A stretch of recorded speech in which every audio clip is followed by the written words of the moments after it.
Everyone. In the previous classes, we discussed the important areas of atomic structure. We revised what the important concepts of atomic structure. Now we are continuing with the important areas of chemical bonding. Okay. So in this chemical bonding topic, we have discussed earlier that there are three types of chemical bonds, namely ionic, covalent, coordinate covalent. Ionic bond, covalent bond, and coordinate covalent bond. Okay, so ionic bond is formed by the transfer of electrons from one element to other element, from one atom to other atom. By the transfer of electrons, ionic bond is formed. By sharing of electrons, covalent bond is formed between two elements. Between two atoms of two elements, covalent bond is formed by the sharing of electrons. Okay, coordinate covalent bond is a special case of covalent bond. Coordinate covalent bond, otherwise, dative bond is what? A special case of covalent bond. Right. So here in coordinate covalent bond also same. What will be there? Sharing of electrons only will be there. So in the case of what now here sodium chloride, electron will transfer from sodium to chlorine, and ionic bond is formed here. Therefore, Na plus Cl minus ionic bond is formed. In case of what HCl formation, so here hydrogen gives one electron. Okay, Cl gives one electron. So this electron pair is shared between two elements. Here unequal sharing will be there between two elements, between hydrogen and chlorine. The sharing is unequal sharing. So due to unequal sharing, what happens here? Partial positive charge, partial negative charge. This delta indicates partial will be developed here. So as positive pole, negative pole, there it is polar covalent bond. Polar covalent bond. And if you take hydrogen bond formation, in case of hydrogen bond formation, what happens? This hydrogen gives one electron. This hydrogen gives one electron. Now this electron pair is shared by both the hydrogen atoms equally because both atoms have same nuclei. Same when nucleus is same, the attraction will be same. That's why here equal sharing will be there between two hydrogen atoms. The electron pair is shared equally between two hydrogen atoms of same element. Okay, it is non-polar covalent bond. It is what now? Polar covalent bond. This is what? Ionic bond. Ionic bond is also called simply polar bond. Polar bond, otherwise ionic bond. Okay, so like this, these different two types here. Here, transfer of electrons. Transfer of electrons. Here, sharing of electrons. Sharing of electrons. So sharing of electrons, transfer of electrons will lead to the formation of chemical bond. And in case of dative bond, dative bond is nothing but coordinate covalent bond. In case of dative bond, what happens now here? The donor atom and acceptor atom. Donor atom and acceptor atom. When they approach each other, the donor atom only will contribute 2 electrons. The 2 electrons will be contributed by donor atom only. This acceptor does not give. It does not give any electrons. Acceptor does not donate any electrons. But sharing will be by both atoms. Both donor atom and acceptor atom will share this electron pair. So this is called what now? Dative bond, otherwise coordinate covalent bond. So coordinate covalent bond or dative bond is formed between two atoms when one bonding atom donates what? Electron pair. If only one bonding atom donates electron pair and the electron pair is shared between both the atoms, it is called dative bond, otherwise coordinate covalent bond. And this dative bond or coordinate covalent bond is a special case of covalent bond. Special case of covalent bond. So like this ionic bond, covalent bond here, Cb means a covalent bond and it is coordinate covalent bond or dative bond. So this coordinate covalent bond is what special case of covalent bond because here also sharing is taking place. Here also clearly it is clear that it is also unequal sharing here, unequal sharing. So in this case now what happens is that this coordinate covalent bond or dative bond is having the characteristic properties in between ionic bond and covalent bond. Between covalent bond and ionic bond, the properties will be there here for these compounds. The compounds in which dative bond is present will have the characteristic properties in between ionic bond and covalent bond. So ionic compounds, covalent compounds, and coordinate covalent compounds. Like this, different types of compounds we have. So already we have discussed about all those things. You can go through each and every point. You can revise that all those types of words. Okay. So now we are going to discuss today mainly which topic? Born-Haber cycle. What we are discussing? Born-Haber cycle. So this Born-Haber cycle is used to determine what? To determine which properties, means which property of the compounds can be calculated here, which energy can be calculated to determine the lattice enthalpy. To determine what? Lattice enthalpy. Lattice enthalpy is also called as lattice energy. So lattice enthalpy, if you want to calculate lattice enthalpy, we use what? Born-Haber cycle. Okay, to determine the lattice enthalpy of an ionic compound. Of an ionic compound. If you want to calculate the lattice enthalpy of ionic compound or covalent compound, okay, in that case, what we have to use here? Born-Haber cycle is used here. So generally, mostly ionic compounds we use here. Okay, so the lattice enthalpy of the compounds can be determined by Born-Haber cycle. Is that clear? And this lattice enthalpy is indicated by what? Simply we say Le. Otherwise, a delta HL or LAT. So delta HL or delta LH. Lattice enthalpy we use here. So lattice enthalpy generally means what? When Na plus and Cl minus ions approach each other from infinite distance. When oppositely charged ions approach each other from infinite distance to form ionic crystal. The amount of energy released is called what now? Lattice enthalpy. Lattice enthalpy is energy released when oppositely charged ions from infinite distance approach each other and combine to form ionic crystal. The amount of energy released is called what? A lattice enthalpy. So as energy is released here, we say this lattice enthalpy. Lattice enthalpy as what? Negative. Delta HL. Delta H lattice is equal what? No, negative. Why? Energy is released here. So for the ionic crystals, always the lattice enthalpy will be generally negative if we take this definition. And if we take now here the same concept, suppose here this is what now? Delta H value is minus X. Suppose minus X. That means what? X amount of energy is released here. Minus X calories. Minus X calories energy is released here. Calories can be converted into joules and ergs. Okay. So delta H lattice is equal to minus X calories. Suppose take it X. Now same NaCl crystal is taken. Suppose same NaCl crystal is taken. This NaCl crystal, if you want to break down into Na plus ions and Cl minus ions. If you want to break the given NaCl crystal into two oppositely charged ions, the amount of energy required to be supplied to break this NaCl crystal is also called what? Lattice enthalpy again. This is also what? Lattice enthalpy. So here lattice enthalpy is what now? Plus X. As energy is absorbed here, we use plus symbol. The sign plus sign is used, plus symbol is used here to show that the amount of energy is absorbed by NaCl crystal to be broken down into Na plus and Cl minus.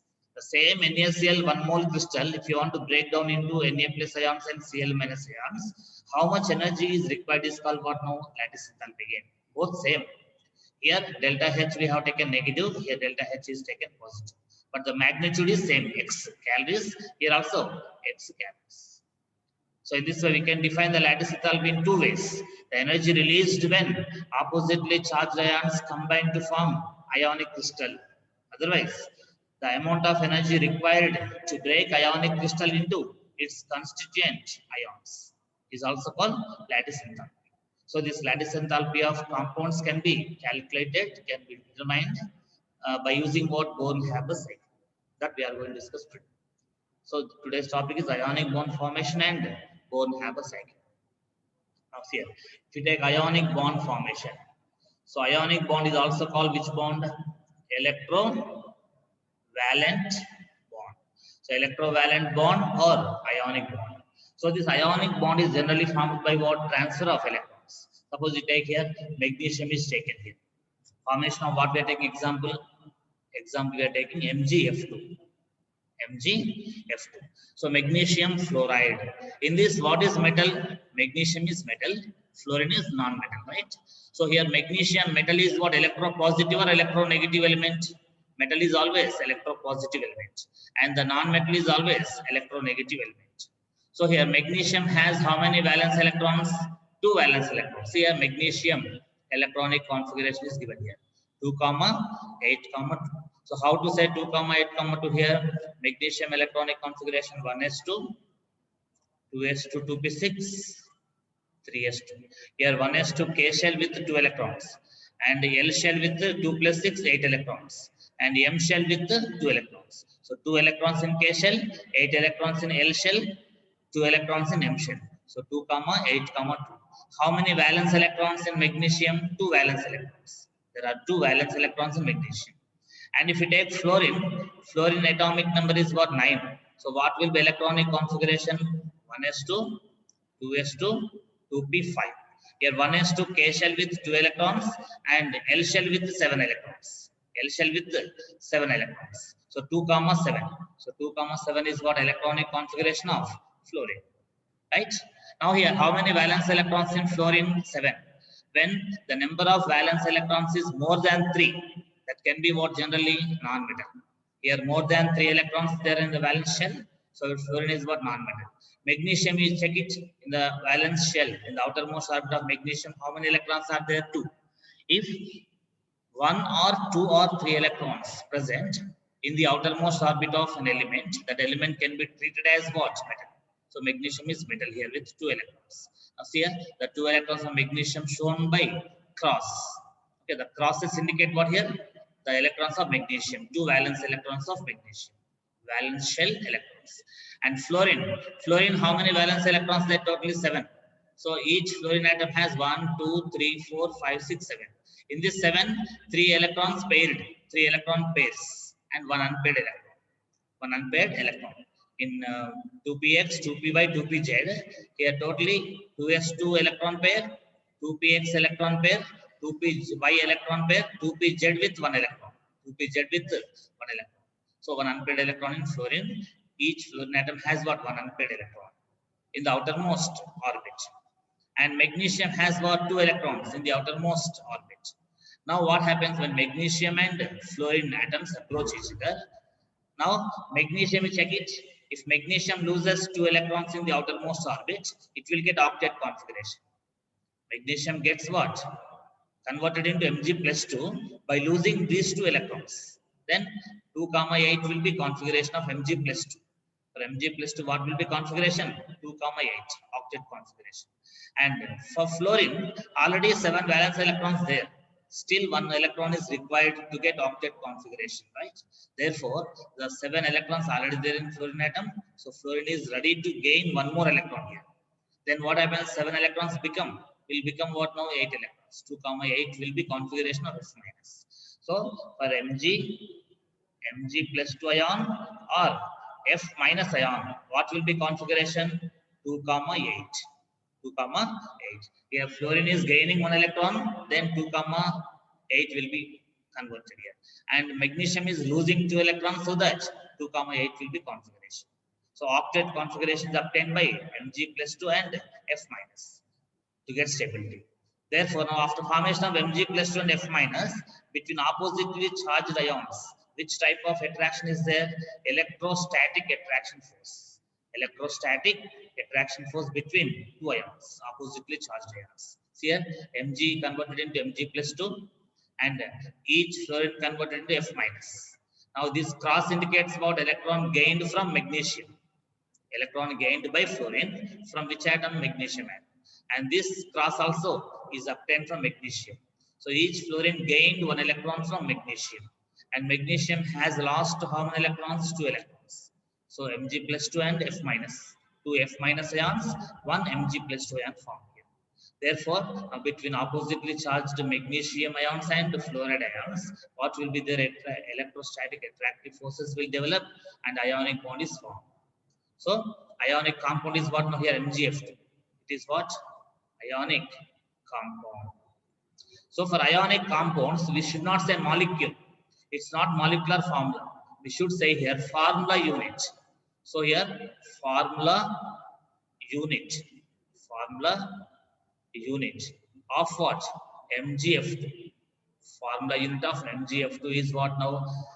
Mg plus 2 ion 1 and F minus ions 2. Here it is what? F minus. It is what? F minus ion. So how many F minus ions? 2. How many Mg plus 2 ions? 1. Like this formula unit we have to use the word instead of molecule. For ionic compounds, molecule of ionic compound we should not say. We should say formula unit of ionic compound. Is the concept clear? So it's about formation of ionic bond. So here F minus has got 2, 8 configuration. Mg plus 2 has got 2, 8 configuration. So both magnesium and fluorine have got octet configuration by the transfer of electrons from electropositive metal to electronegative non-metal. Is that clear, man?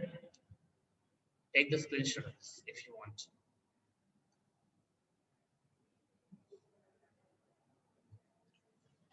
Yeah. So next one, check it here. Generally, an ionic bond is purely electrostatic in nature. Electrostatic means between opposite charges. Between opposite charges, there will be electrostatic attractive force, and its formation is favored. It means what ionic bond formation is favored by first one what? Low ionization potential. Low ionization potential of what? Electropositive metal. Low ionization potential of what? Metal. So metal should be having what now? Low ionization potential, so that metal can lose electron easily and become positive ion. Then second condition, favorable condition is what now here for the formation of ionic bond? High electron affinity of non-metal. Electronegative element means what? Non-metal. Non-metal. So electronegative element is what? Non-metal. So non-metal should be having high electron affinity, and the metal should be having low ionization potential. Okay, and high lattice enthalpy or high lattice energy of ionic crystal. Lattice enthalpy of ionic crystal should be high.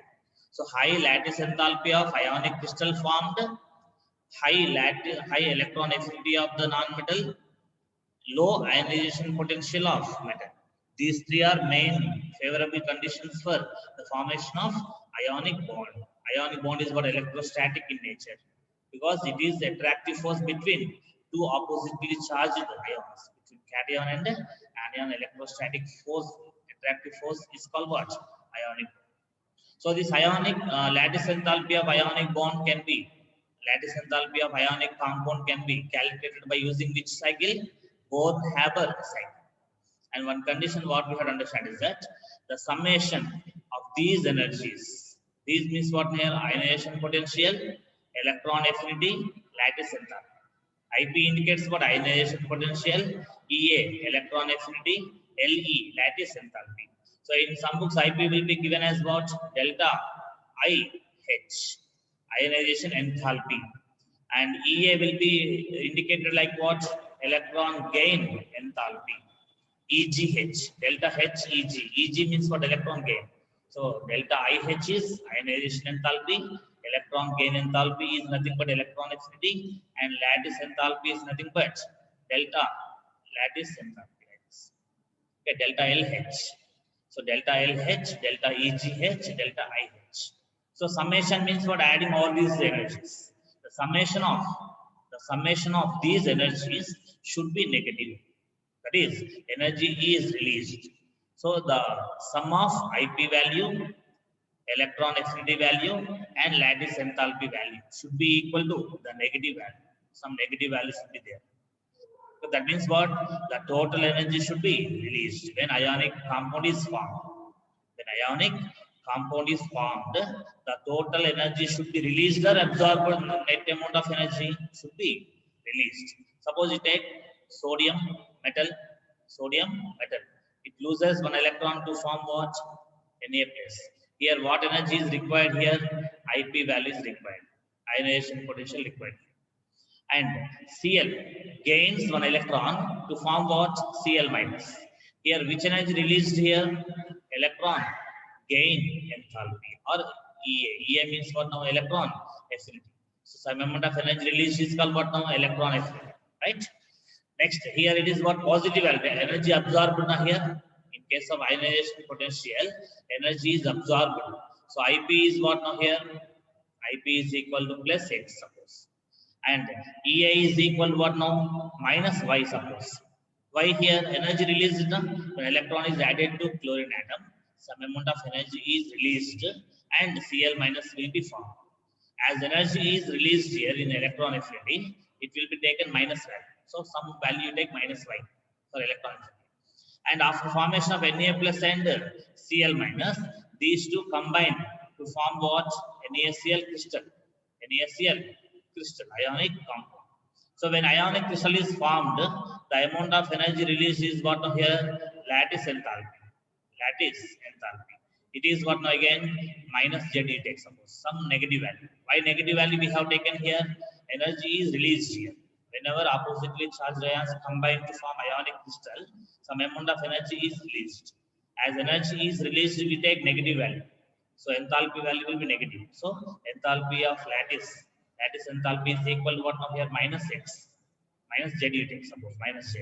So here plus X IP value, minus Y electron affinity, minus Z delta HL. Now take here, in this case what we take now here? Plus X minus Y minus Z is equal to what? Negative value. The total value should be negative. The total value should be negative. For this total value to be negative, what is condition here? EA plus LE, electron affinity plus lattice enthalpy should be greater than IP.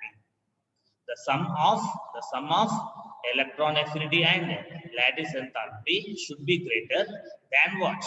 Ionization potential. That's why here this total sum of all these three energies should be negative. This point we have to understand. Let's take the screenshot of this one.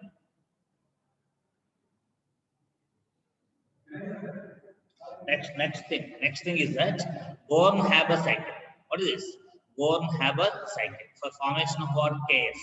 KF means what? Potassium fluoride. Potassium fluoride.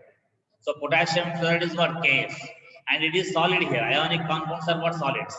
So formation of KF ionic compound can be represented by using what? Born-Haber cycle. Like this. Suppose you see here, first potassium metal solid. Okay, so solid metal, what we have taken? Solid metal atom we have taken. Solid metal atom. This solid metal atom should be converted into what? K plus ion. Before that, the solid metal first is converted into gaseous metal atom. It is what here? Gaseous metal atom. So solid metal atom has converted into gaseous metal atom. Now, when solid is directly converted into gas, that process is what now? Sublimation. What is called now? This process is called sublimation.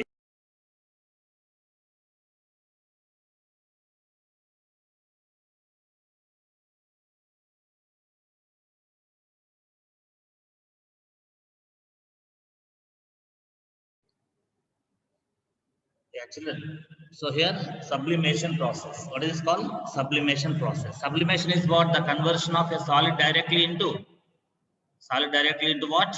Gas is called sublimation process. Is that clear now? So in this process here, whatever amount of energy absorbed is called sublimation enthalpy. What is called? Sublimation enthalpy. Sublimation enthalpy means what? The energy absorbed by the solid to be converted into what here? To be converted into gas, which is called what? Sublimation enthalpy. Okay. Next, this gaseous metal atom is converted into gaseous metal ion. Gaseous metal ion. K plus ion is formed. So here, whenever atom is converted into ion, the amount of energy required is called ionization potential. So here, some amount of ionization energy is absorbed here.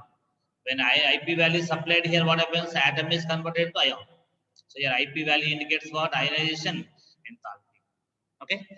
Next here we have fluorine molecule. Suppose if we take one F2, 1 mole of F2, how many atoms we get? 2 atoms we get. 2 fluorine atoms we get. If you take what now here? If you take, sorry, if you take what now here, one fluorine molecule, we get 2 atoms. But if you take if you take half F2, we get only one fluorine atom. Here we need only one fluorine in this KF formation. KF formation, F atom, one atom is required here. One atom is required, indicating what here?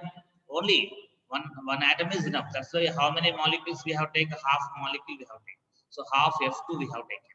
So half F2 gas, naturally F2 will be existing in the form of gaseous state. No?